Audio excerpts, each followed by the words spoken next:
Today, October 22, is a very significant day in the history of our beginnings. Welcome to the Adventist History Podcast, Season 2, Episode 24, The Nazis, Part 2. Last time we talked about how the Adventist Church wasn't ready for the apocalyptic challenge of Nazi Germany, and how they were seduced by the same cultural and political arguments that gave rise to the Nazis and adopted a position of appeasement as well. Now, some Adventists even positively liked Hitler. They lauded his great qualities, which they thought were very Adventist, his vegetarianism, his sobriety, and so on. Even Arthur Maxwell, an Englishman, not a German, wasn't sure of what to make of this new Germany, owing to a policy of constant disinformation that the Nazis spread. So whatever was about to happen, Adventists were determined to survive it. And we asked at the end of the last episode, at what cost? Now in this episode, we are not going to be answering that question. Instead, we're going to raise the stakes by looking once more at the lengths the Adventist Church in Germany went to in order to survive. And our story begins in 1926, when the Rhineland Conference, which was the largest conference by membership in the Central European Division, when they opened a new department, German welfare. When a nation began their industrial revolution, that nation had to find a way to come to terms with the inevitably disgruntled worker class and rising wealth inequality that followed the revolution. One of the things America did, for instance, was to pass the Sherman Antitrust Act in 1890. Now, Germany had started their revolution late, and as a result, there were plenty of unresolved tensions with the working classes. The post-war environment, where millions of young men were now too injured or too dead to be counted as reliable factory workers or farmhands, sent the Weimar Republic into an economic crisis. One German artist explained that during those years, quote, shopping had to be done immediately. Even an additional minute meant an increase in price. One had to buy quickly because a rabbit, for example, might cost 2 million marks more by the time it took to walk into the store. A few million marks meant nothing, really. It was just that it meant more lugging. The packages of money needed to buy the smallest item had long since become too heavy for trouser pockets. They weighed many pounds. People had to start carting their money around in wagons. End quote. The inflation crisis had ended by 1924, and the upper society of Germany began to resemble that in America, with German women wearing ties and donning bobbed haircuts, heresy of heresies. But the inflation crisis was only solved by making Germany dependent on the U.S. economy, which seemed like a safe bet in the roaring 20s. Germany's leaders congratulated themselves for tying their battered ship to the titanic American economy. In 1929, that titanic economy hit an iceberg, and America's Great Depression became Germany's great nightmare. Germany was a nation that could just never catch a break, it seemed. Late to the Industrial Revolution, late to the social reforms needed for social stability, needed so that this new capitalism could work, late to the empire building that England, Spain, France, and Italy, yes, even Italy, had been doing for decades, gobbling up colonies around the world. Germans wondered, what good is a government that cannot ensure we have food, clothing, and can stay warm in the winter? They might have wondered the same thing about their church. So this new welfare department made sure Adventist members in Germany had what they needed. But it didn't stop there. The work was led by an ambitious woman named Hulda Jost. A year after launching the first welfare department at the conference level, the West German Union adopted her cause and set up their own welfare department. By the end of that year, Hulda was in charge of welfare work for the Central European Division, including all 3 German unions, and she wasn't even done yet. No sooner had the Third German Union joined that Hulda petitioned to have the Adventist welfare organization she led recognized by the German government, which would allow her to solicit donations and take care of people on behalf of the government. The government then began to send recently freed prisoners to the Adventists to get them ready for society. Hulda Yost did all of this in a year and a half. She raised and spent the equivalent of nearly 200,000 of today's U.S. dollars in aid for the poor and the sick, from children to the elderly. A network of 7,000 Adventists, which is a fair chunk of all the Adventists in Germany. They worked to mend people's clothes, hand out raincoats and boots, provide basic medical care. Hulda Yost then got hold of a property in Friedensheim, which was an up-and-coming industrial suburb on the south side of Berlin, and it was run as a hostel and a halfway house. Rooms were cheap. In the first full year of operation, 43,000 Germans were given a warm place to sleep and a healthy meal. The staff also helped the jobless to find work.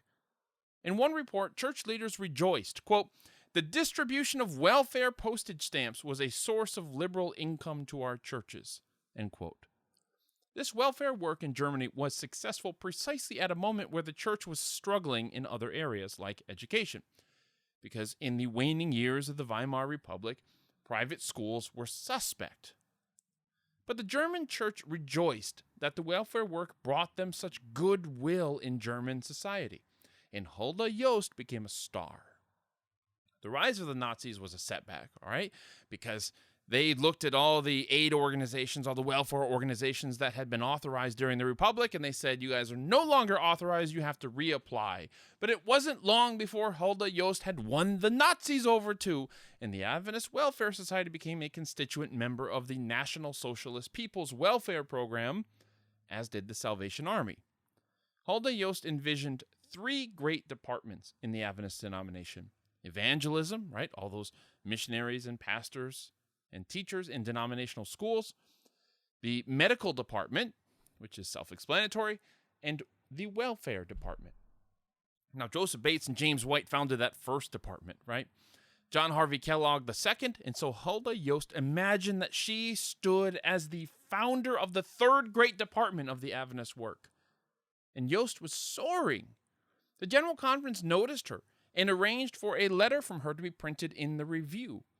She wrote very little for the Review, likely because English wasn't her native language and because it didn't play that big of a role in the lives of German Adventists, but she was always present in its pages, being perpetually praised by prominent people.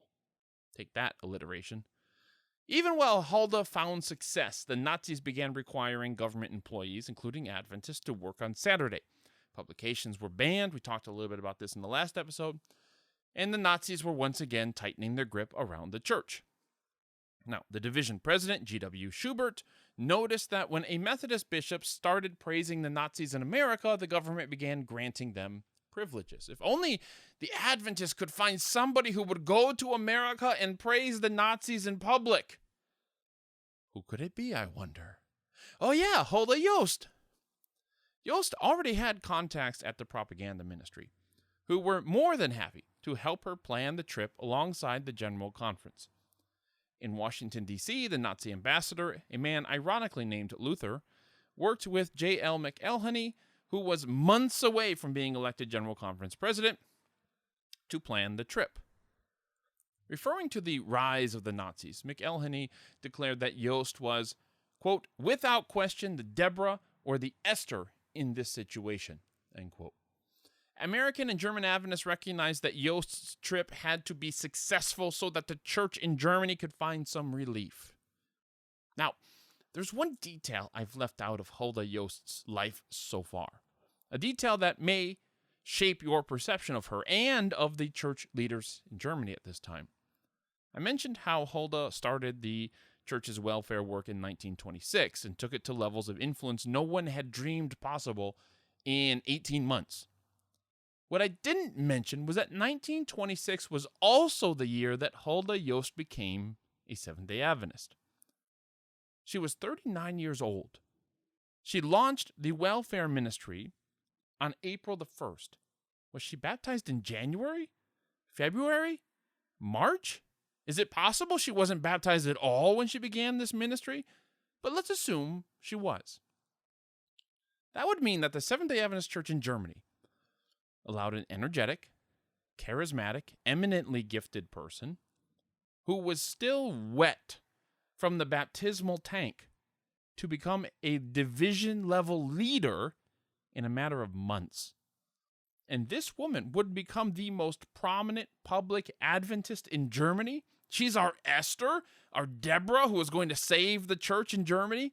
She's going to be the bridge between us and the Nazis. Well, of course, that would come later. That's a lot of weight to put on somebody's shoulders, especially a new church member. Oh, I'm sure she was happy to bear the burden. She was the star player on the court, the one who wants the ball in her hands with 3 seconds left on the clock, the one who wants to take the shot and win the game for the team. That was her personality, right? I'm sure she would never have complained about all this responsibility being put on her. But you just got to wonder at this as a church leader. You got to wonder at the wisdom of this. The concern with these types of situations is that the church is kind of at her mercy, isn't it? How do you ground her in the faith? When Esther has the fate of your people in her hand and is building bridges at the highest level, you worry a little, don't you? Isn't that just natural? She's up there in the court by herself. I mean, she's not a political pro. She could doom tens of thousands of members to a lot of trouble. If she's seduced by Nazi power, she could doom tens of thousands of members to a lot of trouble, right? Huldah Yost was walking on a knife's edge with the fate of the Central European Division in her hand. And it's crazy to think that she hasn't been a Seventh-day Adventist for that long. So yeah, the General Conference in the Central European Division knew how important this trip to America was. McElhenney met Huldah Yost when she disembarked from her ship in D.C. Yost was officially heading to the 1936 General Conference session, but the stops along the way were arguably the real purpose of the trip. She would end up speaking 140 times, often to thousands of people, from New York to Los Angeles, meeting with reporters, church leaders, and German consuls in all the major cities that she visited. She talked about the importance of building a church welfare organization and how things were going for the church in Germany. Adventists had heard a lot of mixed information about the Nazis, right? You remember Maxwell's confusion about it. And they were curious to get some firsthand information because here's an Adventist. Here's somebody who lives there in Germany, who's on the front lines, and she's one of us, so she'll tell us what's going on over there, right? The Adventist Church supplied an interpreter, Louise Kluser, to accompany Huldah Yost on her tour. Things went well until they got to Chicago, where the German consul organized a meeting for the Friends of the New Germany. The Friends of the New Germany was a foreign policy initiative designed to encourage support for Germany in Allied lands. To join, you simply had to sign a statement with an unmistakable swastika at the top, announcing that, quote, I acknowledge the leadership principle according to which the League is being directed, end quote.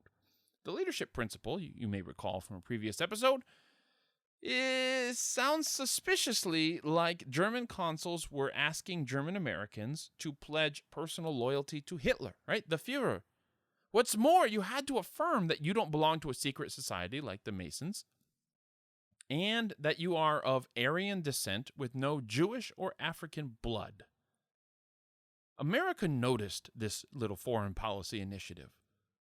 At a meeting of the Friends back in 1934, a reporter observed, quote, the speakers, most of them using German, never fail to stress the fact that their hearers are German and that they owe their allegiance to Germany, end quote. For Huldah Yost to speak at a meeting of the Friends in Chicago, this was very much a political statement, wasn't it? 2 days later, Yost was in Battle Creek opening the Sabbath with her brothers and sisters. She then told the Associated Press, quote, Hitler had devoted his whole strength and power to the reconstruction of Germany. He wants peace with all nations, but also wants to return unto Germany and the German people the mantle of self-respect which they lost at the close of the World War. The German people have implicit faith in their leader. End quote.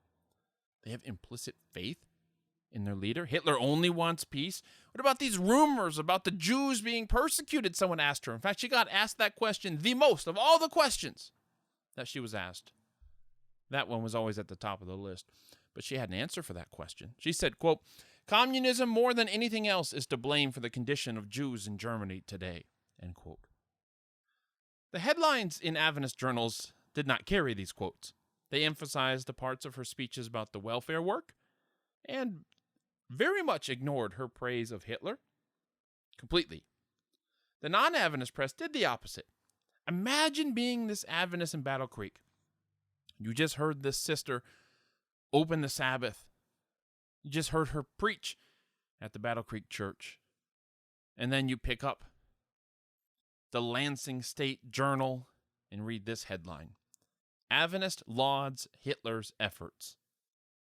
Or imagine seeing the Denver Post headline, "A loyal backer of Hitler," which was written about her, of course.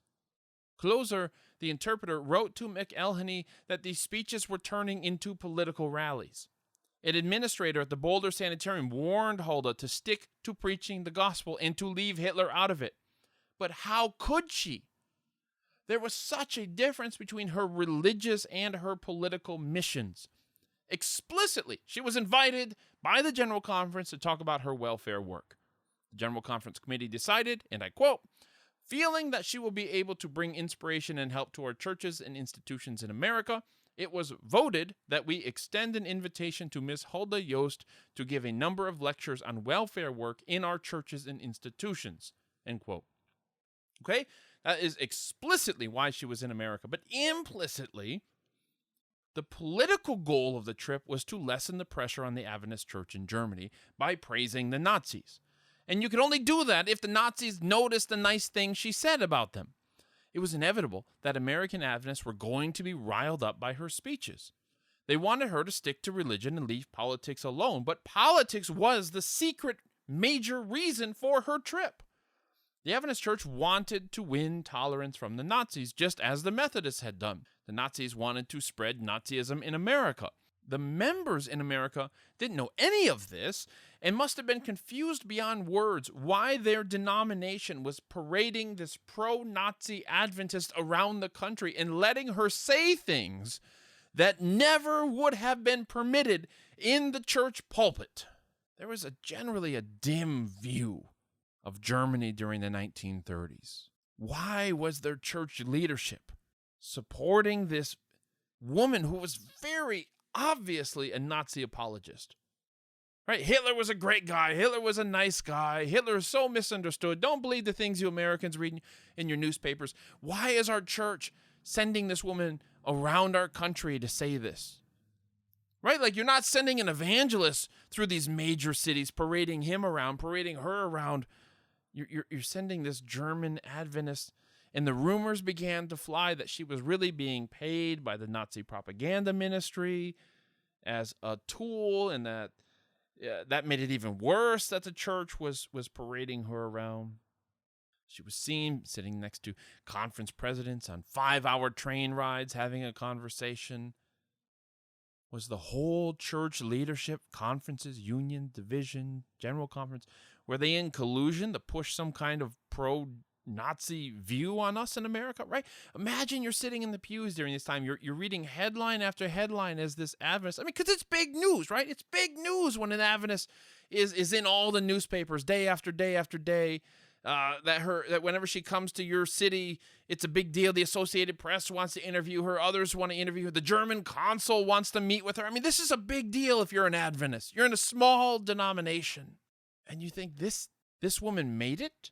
This woman is our representative on the public stage? Why? Why is our church doing this, right? Because they didn't know that secret political mission she had to praise the Nazis. That was part of the design, but you won't find that recommended in the General Conference Committee minutes, will you?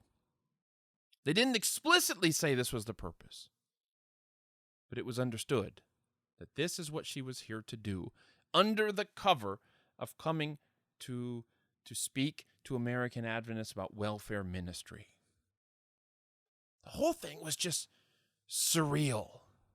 Adventist members sat in what must have been visible mental anguish as she, and sometimes she was up there with the local German consul, as she praised Hitler to the moon. Like, you could tell that people were uncomfortable with this. Doesn't matter whether they liked Hitler or didn't like Hitler in America. It's just, these are not the things that should be said by an Adventist. We shouldn't be out here advocating, shouldn't be out here defending any politician in public like this. The rank and file Adventist member, of course, could have no idea that these university presidents and conference presidents were just as wary of her as they were, that they just wanted her to go home. Hulda would write to McElhenney that everything was going so well, that her speeches were being received so well, the people loved it.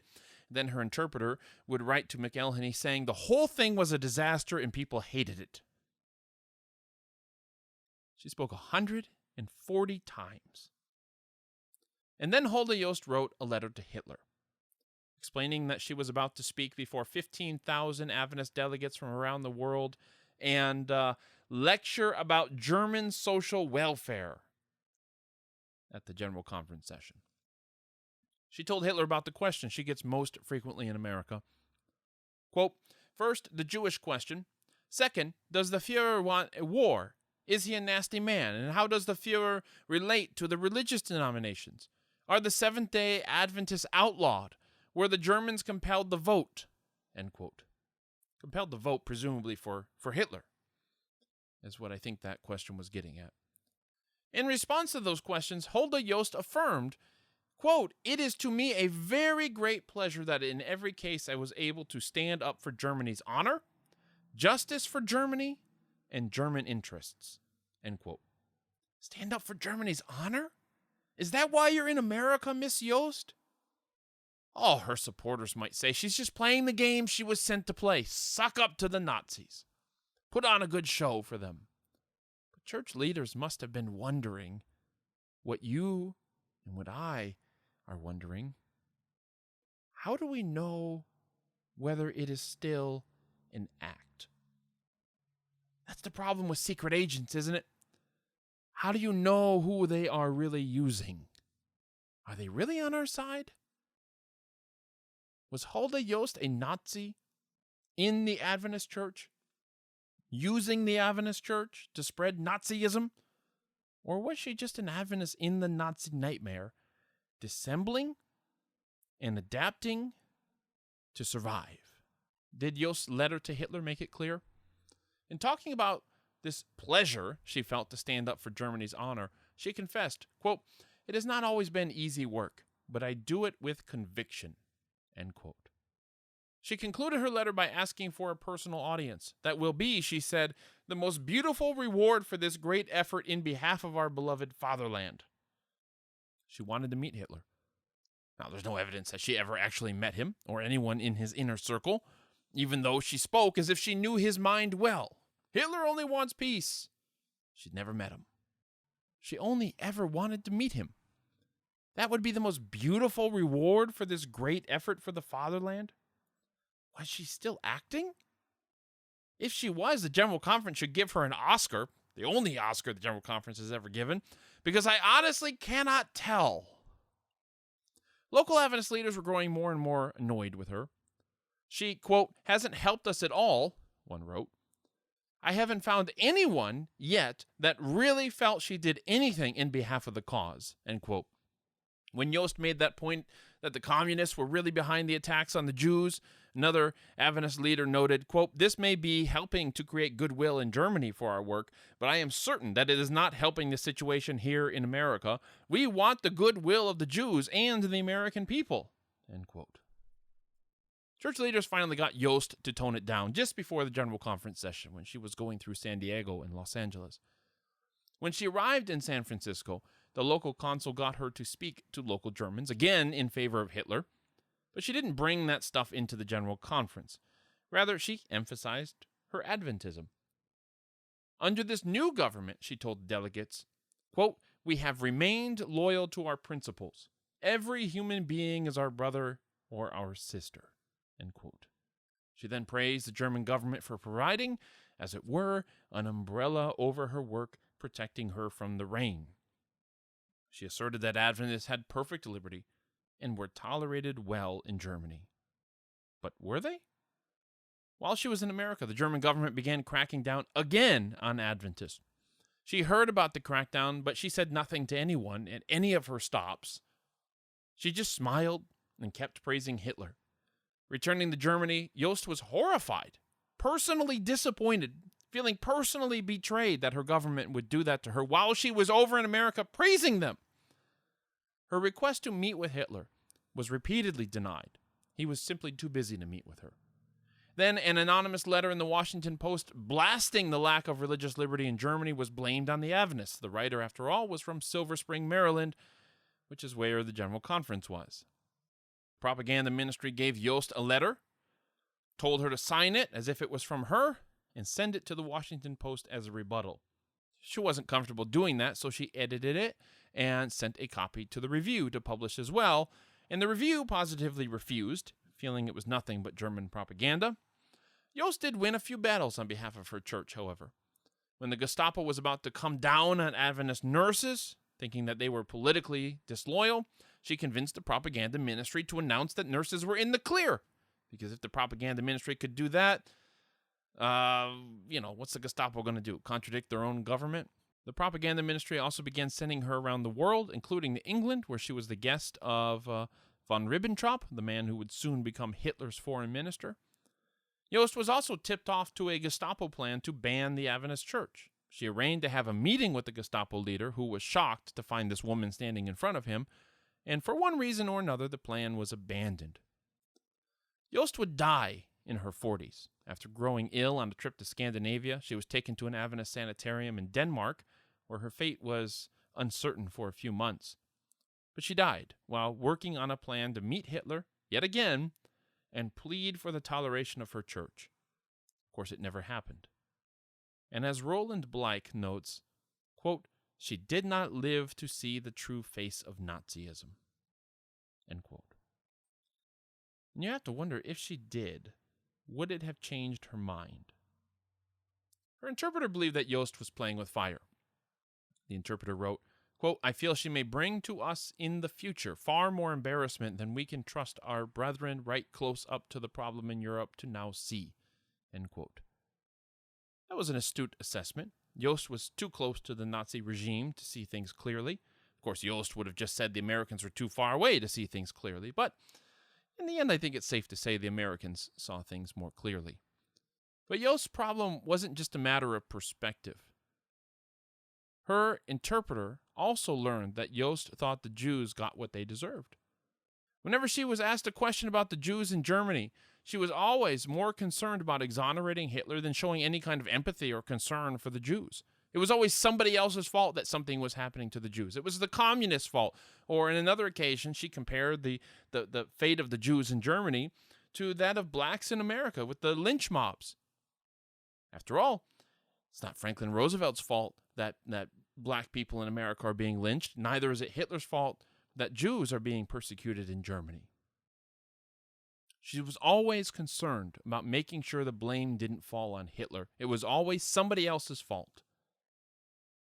But she never expressed that empathy, which is curious given that her ministry was welfare ministry and that her favorite text in the Bible, the one that, at least that she preached on the most on behalf of welfare ministry, was that part of Isaiah 58 that talked about setting the oppressed free.